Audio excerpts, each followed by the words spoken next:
Welcome back, everyone. This is episode 6 of the David Guillaume podcast, and speaking about the energy of the week, as well as focusing on a continuation from our last episode, which we were talking about the phases of being overwhelmed, broken, and rebuilt. And we explained what's happening to the soul during this time. I actually wanted to go deeper into this process and explain that our soul, one frame of looking at it, is comprised of 10 spiritual dimensions. Kabbalists call it the 10 sfirot, 10 dimensions of light. And there's so many secrets to them. I'm definitely oversimplifying it to make it practical for us.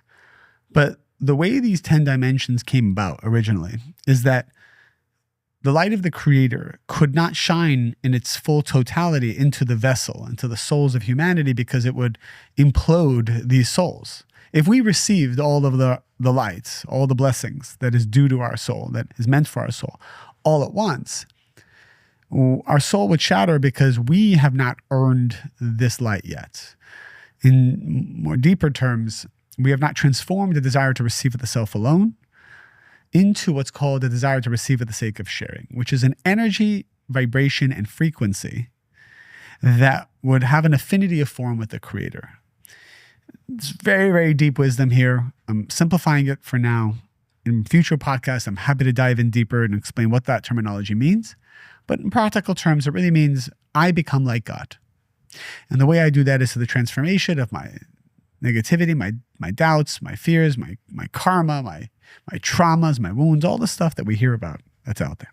And we all go through it. We're all going through it right now. I'm going through it. We're all going through it. So this transformation happens on 10 different levels. And these 10 levels were created as a way for the light of the Creator to shine in stages. So it is not shining all at once. And so the way these 10 dimensions work is the highest dimension actually is the full revelation of light. It's called Keter. And the lowest dimension is called Malchut. And it's devoid of light. So if you can imagine, when you start from the bottom, there's the least amount of light, most darkness. And every dimension you climb, there's a little bit more light and a little bit more light and a little bit more light. And you climb these dimensions by your spiritual work. And when you've climbed all 10, so to speak, you capture another part of your soul that enters your body, and you can hold this new miraculous reality. Okay. But what happens when you complete a cycle of 10? What happens when you fulfill these 10 dimensions?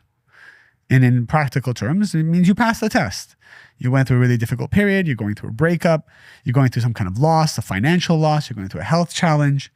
You're going through a dark night of the soul, and you're using all the spiritual tools you've learned through Kabbalah, different modalities to push through it, to be positive, to transform, to have certainty, to be a giver and not a taker, and all the things that we learn in Kabbalah. And then you break through, so you kind of climb these 10 levels. Then you reach the highest level, Keter, so everything's revealed. This is also the phase of being rebuilt. The miracles become evident. You realize it was a test the whole time. You're kind of laughing at how you even were scared about your situation a year ago, 2 years ago.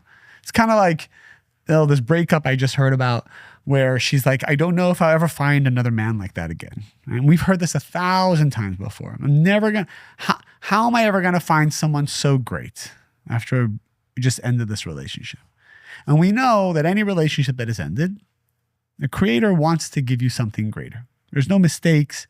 There's no loss. What's yours is yours. What's meant for you is meant for you. We control the time. Our free will is the timing of it all. And the second free will that we have is how we get there, either through pain and suffering or through transformation. So these are 2 free wills. Am I going to go the more passive route, which means that pain and suffering push me to grow and change, and eventually what's mine will come to me? And that could take lifetimes, right? You could wait lifetimes to find your soulmate because you're stubborn and you don't want to change certain things about you, or you don't think you need to change. I was talking to somebody recently, and they said, right before their breakup, the person said, I don't think I need to change. I think you need to change. I don't think there's anything I need to change. Well, that's a pretty bold statement. If you think there's nothing you need to change, that means that pain and suffering will teach you. Because if you have a physical body, you have a tikkun, you have a correction. You will not come to this world without something to correct. Otherwise, you would become an angel, you would leave the physical realm. So, we are going through this process. And when you reach this highest realm, called Keter, everything's revealed. This feels good. This is the stage where we're kind of experiencing the revelation. It says the revelation of the face of the Creator. It all makes sense to me now. Now, what's interesting is when you're ready for your next level or your next revelation, the whole 10 starts over again. So you're actually starting at the Malchut, the lowest part of the next level. So you're graduating from the highest part of the former level into the lowest part of the next level. Imagine, here's an analogy for you. Let's say you're on the JV basketball team, the junior varsity basketball team, and you are like the star player on the junior varsity team. You are the best. And in fact, you're so good, they want to elevate you to varsity. When you get to the varsity league, you're actually the worst player there. You were the best on the JV team, and now you're the worst in the varsity team. The question is, would you rather be in the JV league or the varsity league? Would you rather be the best player in the minor leagues or the worst or medium player in the major leagues? This is the question. And the truth is, we don't really have a free will. There is no question here because we all must make it to the major leagues. And when you get there, you will start off as the worst. But what happens when this process starts for each one of us is we think we went backwards because we're experiencing the emptiness all over again. We start to experience the old insecurities again. We start to experience the old doubts again. Old toxic relationships come back. We see ourselves making the same mistakes we always made. Does that mean you're not spiritual? Does that mean you failed? Does that mean you've done something wrong? And the answer is no. When you are leaving the head of the fox and entering the tail of the lion, when you are going to your next level, it's going to feel like you went backwards. And I really want to double down on this I'm going backwards narrative that we all have. I have it too. Just because you made a mistake, you didn't go backwards. In fact, the sages tell us that many times the Creator forces a mistake to happen because there are lessons that must be learned by virtue of the mistake. Meaning you didn't even have free will to make that mistake. You were plunged into this darkness, not because of a test. It's not because you were being tested on that one mistake. You're actually being tested about how you feel about it afterwards. You're being tested about how you show up after the mistake was made. You are being tested on the guilt, shame, and fear you carry after the falling occurred. That's your real test. And in fact, 99% of the tests we go through are not for that one mistake we made, but it's how much we live in the past, the regret that we have, how much we complain about it, how much we beat ourselves up both passively, consciously, unconsciously. That's where the real test is. And the real test is always, where are you at right now? Where is your consciousness right now? Where's the vibration? Because there are so many stories that the sages tell us about how it's a story of this one woman. Her name is Rachav. It's a biblical story. And it says her whole life, she was a harlot, a prostitute, that all she did is try to destroy men's lives. She was one of the most beautiful women in the world, one of the most seductive women in the world, and she used her power for negativity. It says in the final moments of her life, she felt the light of the Creator. She transformed her consciousness internally and truly saw that her whole life was actually not the way she was meant to live. She saw she was a high soul and she committed to the light of the Creator. And it says she passed away actually moments after that. And when her soul elevated, it elevated to a very high place in the Garden of Eden. And so the commentators say, how is it that for her entire life she was negative?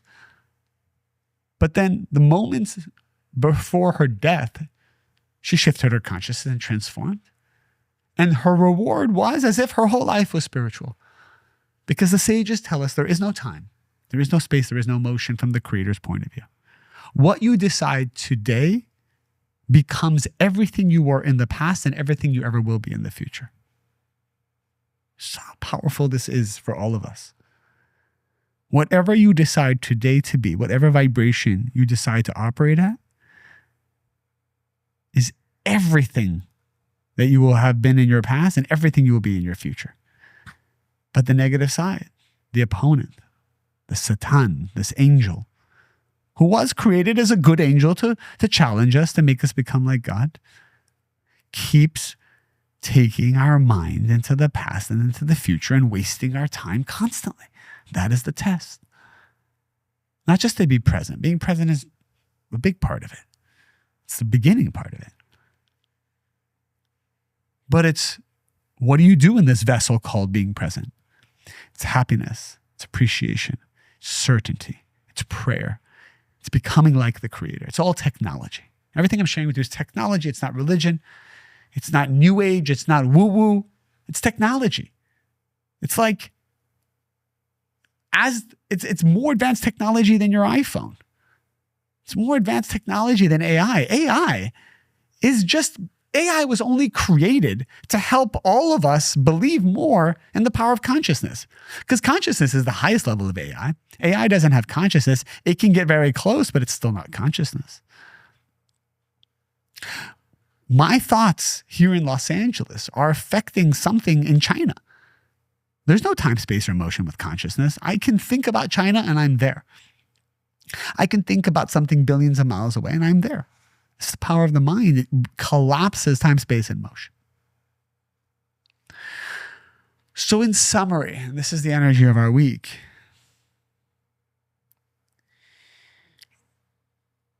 what you do at this present moment, you have the energy, the gift, the availability to be present. And as a result, whatever you decide you are at this present moment is what the past becomes and what the future is. And nothing else matters. And you are never going backwards. You are actually never failing.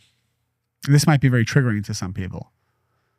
And the people who are triggered by this are the people who gain nourishment from beating themselves up. Gain nourishment from living in a life of drama. Gain nourishment or have the belief system that you must suffer in order to succeed. Nowhere is it written that you must suffer. You must become this energy. And I agree, becoming the energy of success often requires practice and hard work. But whoever said you have to suffer? Whoever said you have to suffer? That's something you made up. Because it fulfills the narrative of our soul's correction. It protects the soul's correction instead of transforming it. Who told you that you must suffer to be successful? Who told you that you must suffer to be wise? Who told you that it takes a long time to be wealthy? Many, many, many years, many, many years. Who told you that? I mean, we can go on and on about all the limited beliefs that we carry. Probably for our next episode, we'll get deeper into the who told yous. Into the baggage that we all carry. I know I spoke about it in the first couple podcasts. About these belief systems, the limited belief systems, the spiritual upper limit that we cast upon ourselves. This is the energy of this week. Do something practical right now after you finish listening. And just determine what you want this present moment to be, because that is erasing your past and replacing it with whatever you think and feel. And it is literally creating your future.